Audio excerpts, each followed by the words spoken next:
So we've just covered a video going over the best budget left backs in FIFA 23, and that is before obviously the game releases, and we're going to do the same for right backs in this video as well. So if you do enjoy the style of content, don't forget to subscribe.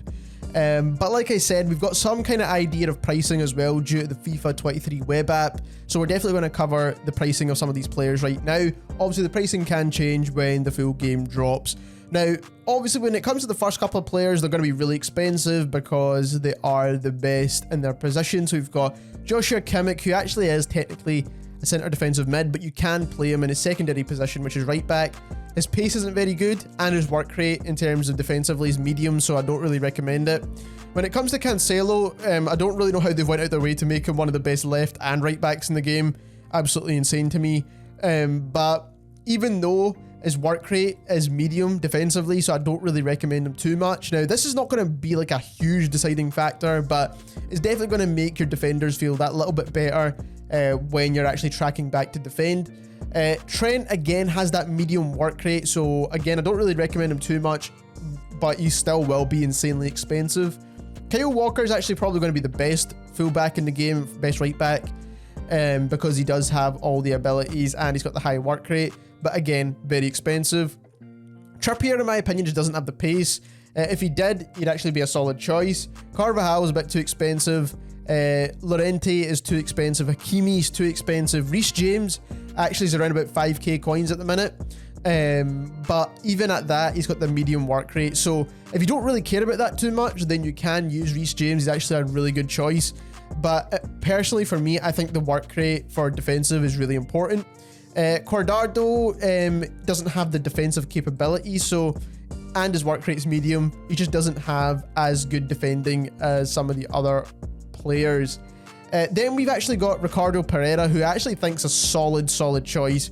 Premier League player, right back position, high work rate, and we'll show the prices in just a minute. So I definitely think he's in my top 5. No pace. Azpilicueta, again, not really any pace.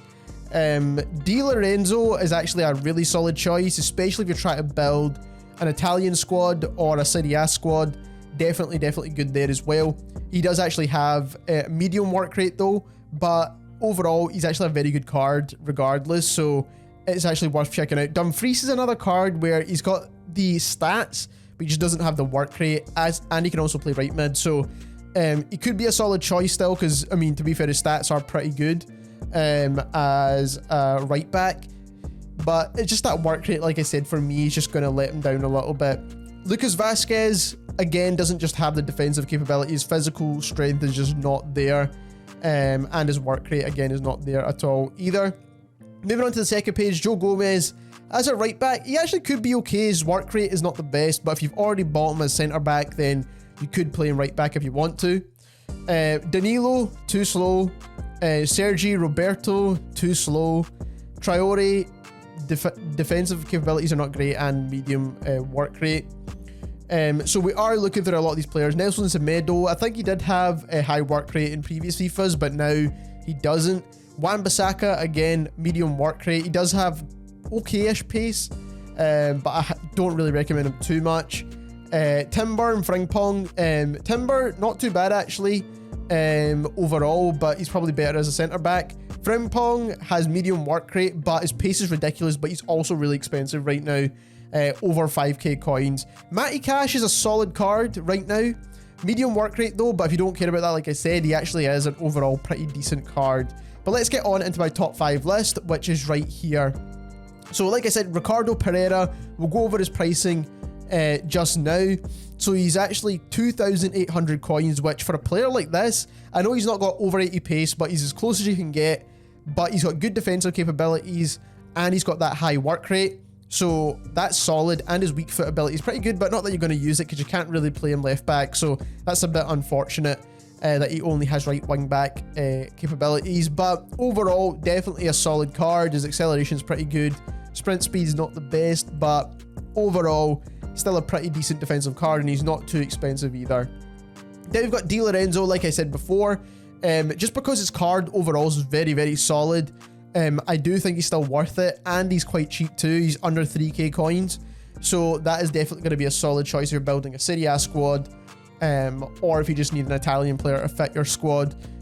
He is an overall well-rounded card, essentially, and that's why I still had him on the list for that price. Then we've actually got Mukiele, who I think is going to be a really, really solid choice. Now, obviously, he's a Ligue 1 player, so he's going to link with your PSG players. He also is French, which is definitely going to help out an absolute ton.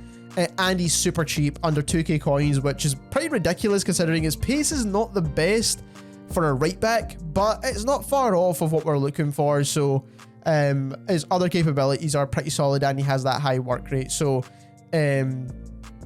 definitely a good choice when it comes to right backs. We've got Kalulu, who I think is actually going to be one of the better picks in terms of defensive players. He's got the high work rate, he's got the defensive capabilities, which are relatively good for a fullback, and then he's also got the 80 pace that we're looking for. So let's check out the price for Kalulu, under 3k coins once again, and he's got that high defensive work rate. So we definitely like Kalulu here. Links in really well with Serie A. And then also on top of that, he also has French, so he's going to link in with players like Kanate if you play him centre back, or even any other French defensive players that will be in any other league pretty much, like Upamecano. So we do have good links there overall. And then my last player is actually probably the best Premier League fullback. That's probably going to be a budget player in my opinion. And it's kind of weird that it's actually from Leeds, but right back position, we've got Christensen from Denmark. So overall, 1k coins could be less. Absolutely insane. 80 pace split is okay. Defensive capabilities are pretty solid. He's got 82 physical, which is absolutely insane. And his attacking and defensive work rate's really good. And he's got 4-star weak foot. So you could play him left back if you really, really wanted to. Obviously, they won't lose any... he won't have negative stats, so that's definitely a bonus if you want to play him left back. So overall, solid card. This is probably going to be the right back I would choose for a starter squad. Absolutely ridiculous. And there we have my top 5 budget right back players inside FIFA 23. If you enjoyed this video, don't forget to subscribe, and thank you very much for watching.